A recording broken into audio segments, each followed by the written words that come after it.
오늘 설교 제목이 뭐예요? 깨어 있으라. 오늘 본문의 핵심은 깨어 있으라라는 것입니다.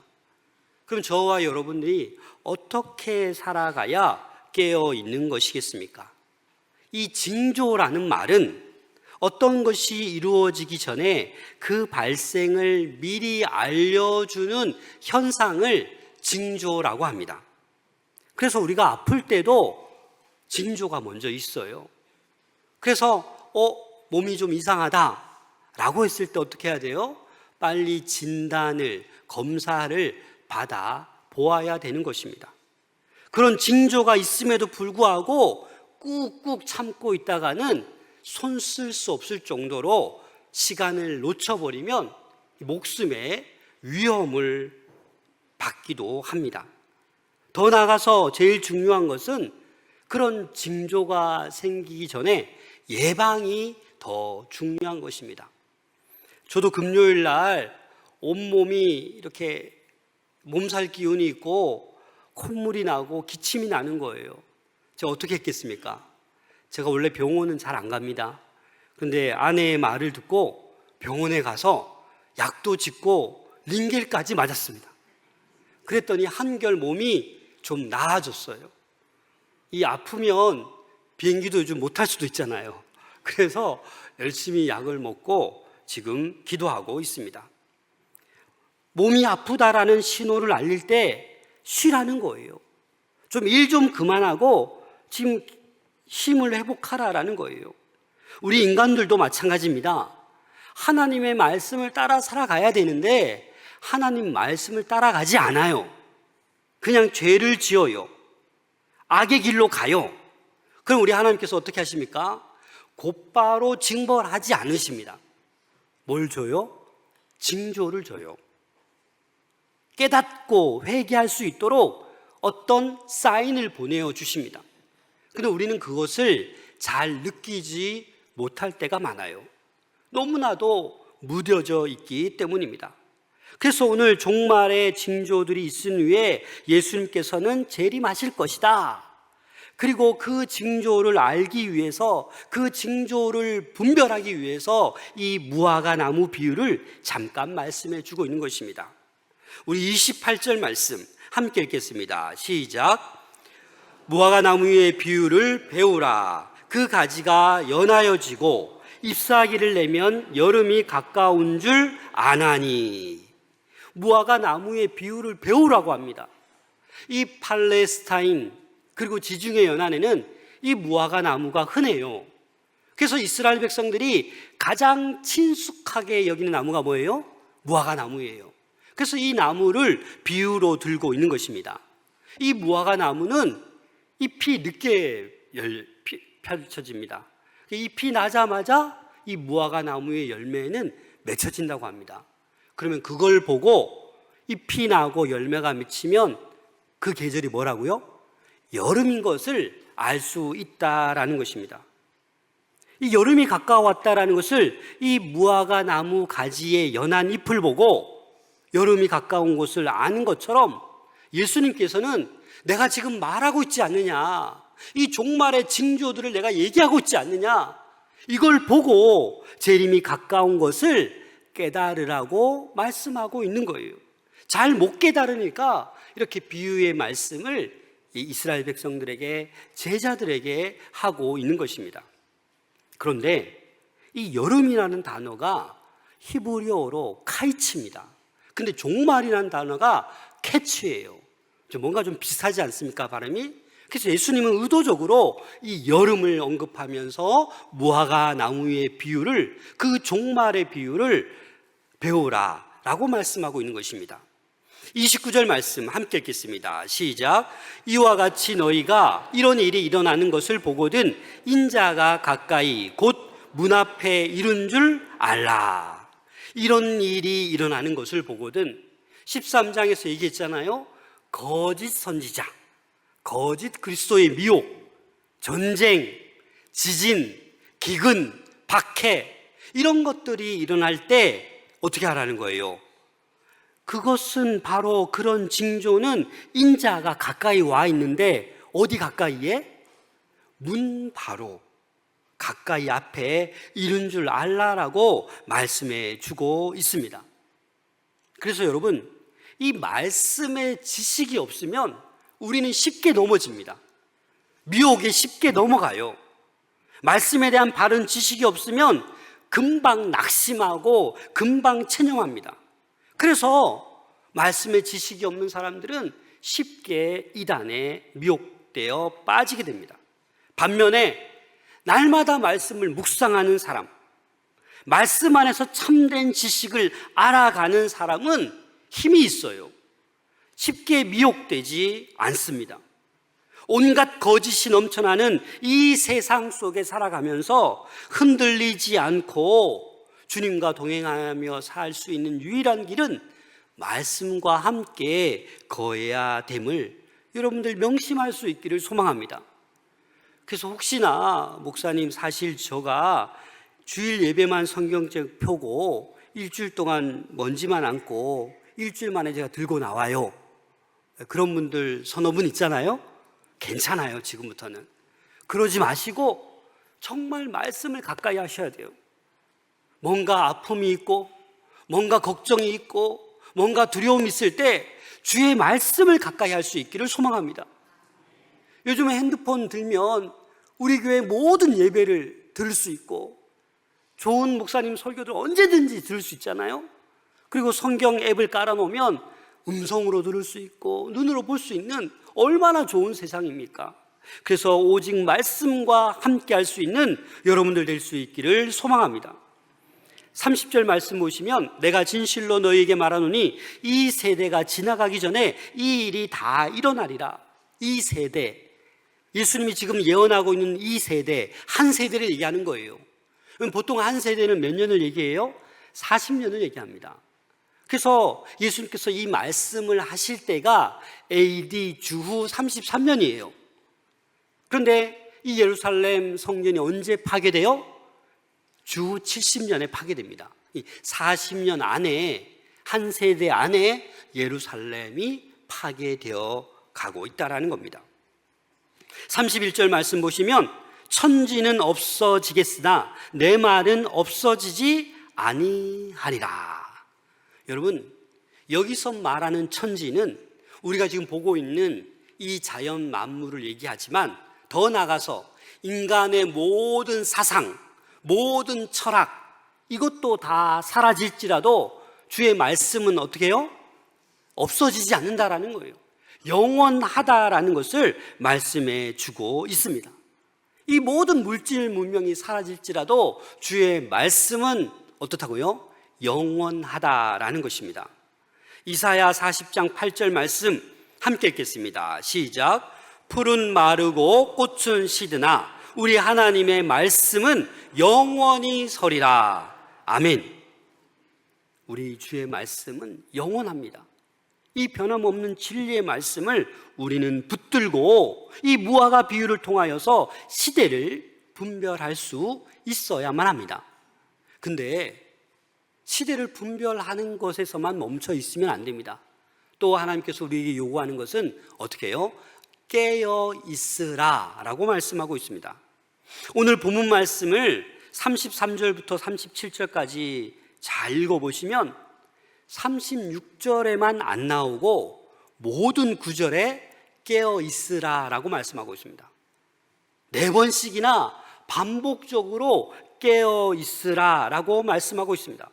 왜 그렇습니까? 그만큼 이 종말의 때에 재림이 가까운 이때에 영적으로 깨어 있는 것이 너무나도 소중하다라는 거예요. 저를 비롯해서 우리 모든 성도님들이 정말 내가 요즘 깨어 있는지, 졸고 있는지, 잠자고 있지는 않는지 오늘 이 말씀을 통해서 깨닫게 되는 은혜가 있기를 소망합니다. 우리는 늘 깨어 있어야 됩니다. 그 이유를 오늘 예수님께서 말씀해 주고 계십니다. 32절 말씀입니다. 함께 읽겠습니다. 시작. 하늘에 있는 천사들도 아들도 모르고 아버지만 아시느니라. 아멘. 우리가 왜 늘 깨어 있어야 됩니까? 예수님이 언제 오실지 아무도 모른다는 거예요. 천사들조차도, 아들조차도 모르고 아버지만 아신다라는 거예요. 그래서 여러분, 주변에서 몇 년, 몇 월, 며칠 종말이 온다라고 하면 100% 뭐예요? 이단이에요. 가짜예요. 그런데 세상에 그렇게 미혹하는 사람들이 얼마나 많은지 모릅니다.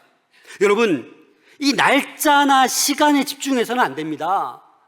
그래서 언제 몇 년, 몇 월, 며칠 그 시간이 되면 그냥 다 포기하고 그날만 바라보잖아요. 우리 하나님은 그런 하나님이 아니세요. 날짜나 시간에 집중하기보다는 매일매일 삶에 준비하며 깨어있기를 원하십니다. 우리의 초점은 언제가가 아니에요. 어떻게 살아가느냐에 초점이 맞춰져 있어야 되는 거예요. 저와 여러분들은 하나님의 백성이에요. 구원받은 자녀예요. 그래서 언젠가가 중요한 게 아니라 오늘을 어떻게 살아가느냐가 중요하다라는 거예요. 흐리멍텅하게 세상 따라서 온갖 죄를 범하면서 그렇게 살아가는 것이 아니라 깨어있는 것은 어떻게 해요? 정신 차리고 말씀대로 기도하며 살아가는 것입니다. 33절 말씀 함께 읽겠습니다. 시작. 주의하라, 깨어 있으라, 그때가 언제인지 알지 못함이라. 아멘. 우리는 너무나도 세상의 소리에 귀를 기울입니다. 하루 종일, 일주일 내내 세상 염려에 휩싸여 있습니다. 우리는 세상 소리에 너무 기울이지 말고 하나님 말씀에 더욱 귀를 기울여야 바른 분별을 할 수 있고 또 악한 자들의 그 유혹에 넘어가지 않습니다. 오늘 본문에서 깨어 있으라고 말하고 있는 것은 우리 각자에게 주어진 사명, 책무를 언제나 성실하게 잘 감당하라 라는 말씀으로 우리는 들어야 할 것입니다. 주님이 언제 오실지 모른다고 손 놓고 아무 일도 하지 않고 주님 오시기만을 기다리는 것이 아닙니다. 성실한 일꾼으로서 하나님 오실 때 인정받을 수 있도록 오늘 하루하루의 삶을 정직하게 최선을 다해 살아가는 것입니다. 그래서 이제 예수님께서는 주인과 종의 비유를 또 말씀하면서 또 깨어 있으라고 말씀하십니다. 34절 말씀 함께 읽겠습니다. 시작. 가령 사람이 집을 떠나 타국으로 갈 때에 그 종들에게 고난을 주어 각각 사물을 맡기며 문지기에게 깨어 있으라 명함과 같으니. 여기서 주인은 누구를 얘기하는 거예요? 예수님. 그러면 종들은 누구를 얘기하는 거예요?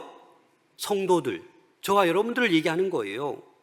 예수님의 재림의 시기를 오직 아버지만 아시기 때문에, 주인이 언제 다시 올지 불시에 오기 때문에 우리는 늘 영적으로 깨어 있어야 된다라는 것입니다. 선한 청직이라면 늘 깨어서 자기의 맡은 일에 최선을 다하는 것입니다.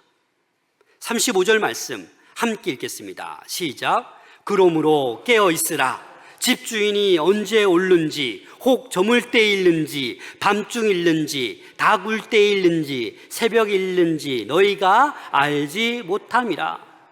왜 이렇게 구체적으로 얘기합니까? 이 로마 시간법을 지금 얘기하는 거예요. 로마 시간. 그래서 지금 이 저물 때는 오후 6시에서 9시, 그리고 밤중은 오후 9시에서 12시, 새벽이 올 때는 오전 0시에서 오전 3시, 그 다음에 새벽을 얘기하는 것은 오전 3시에서 6시. 이 말은 뭡니까? 정말 주인이 초저녁에 올지 새벽에 올지 한밤중에 올지 전혀 알 수 없다라는 것을 이야기하고 있는 것입니다. 그래서 우리는 어떻게 해요? 항상 영적으로 깨어 있어야 된다라는 거예요. 34절 말씀을 다시 읽겠습니다. 시작. 가령 사람이 집을 떠나 타국으로 갈 때에 그 종들에게 고난을 주어 각각 사물을 맡기며 문지기에게 깨어 있으라 명함과 같으니. 그렇습니다, 여러분. 그냥 가지 않고 종들에게 고난을 주어 각각 사물을 맡겼습니다. 저와 여러분들에게 사명과 직무를 맡겼어요. 그래서 그 맡겨진 우리의 일을 충실히 해야 된다라는 거예요. 그래서 이 종들은 주인이 언제 올지는 모르지만 맡겨진 일을 어떻게 해요? 열심히 일해야 된다는 거예요. 이게 바로 주님을 기다리는, 깨어있는 신앙생활을 하는 거예요.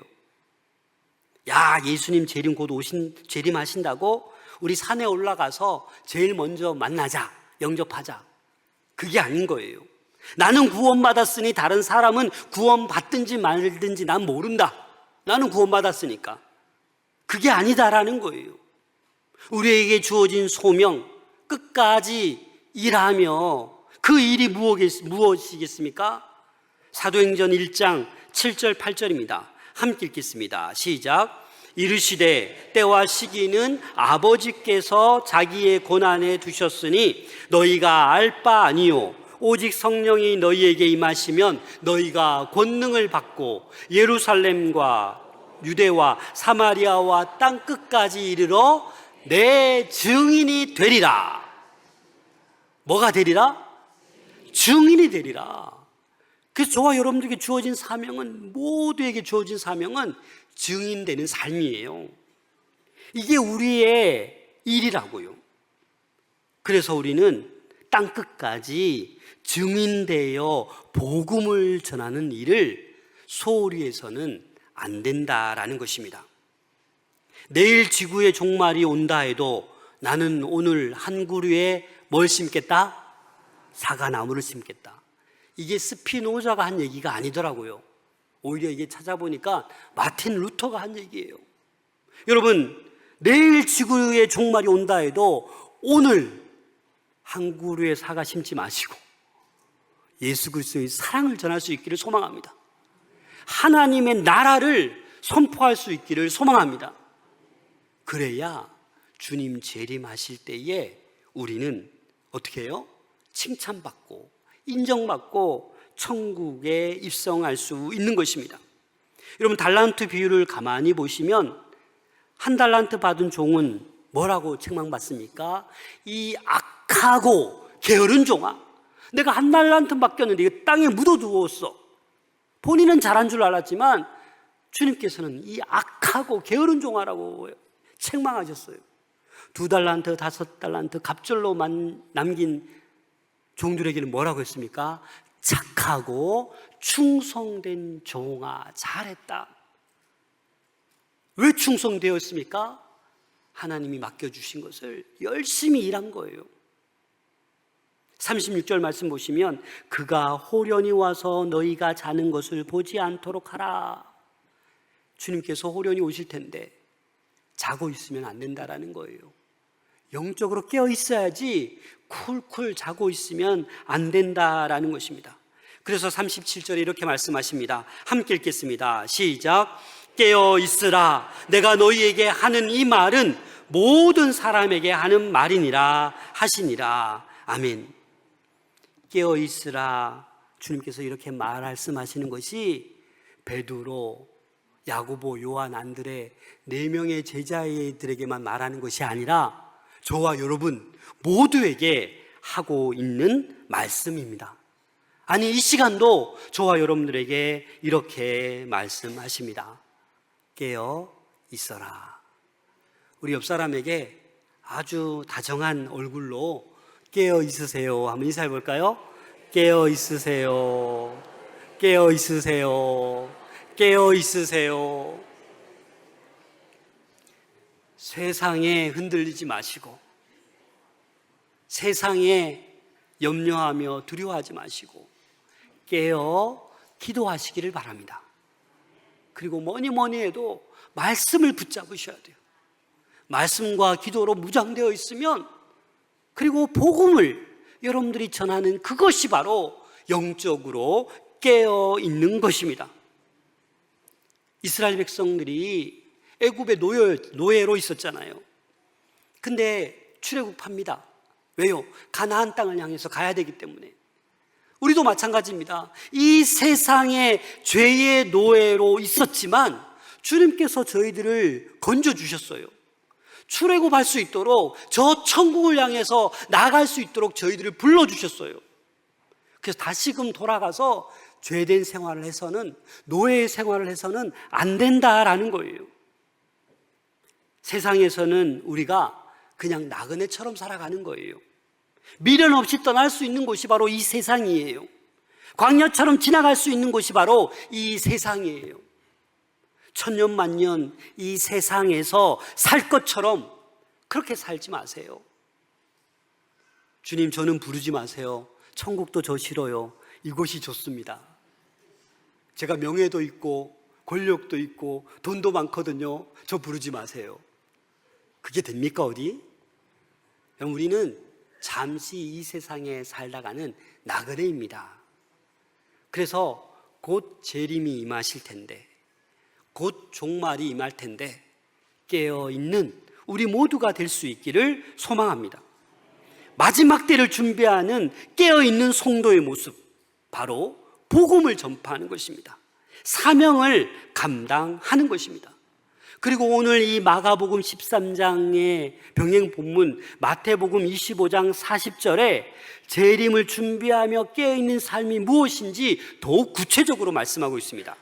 마태복음 25장 40절 말씀을 함께 읽겠습니다. 시작. 임금이 대답하여 이르시되 내가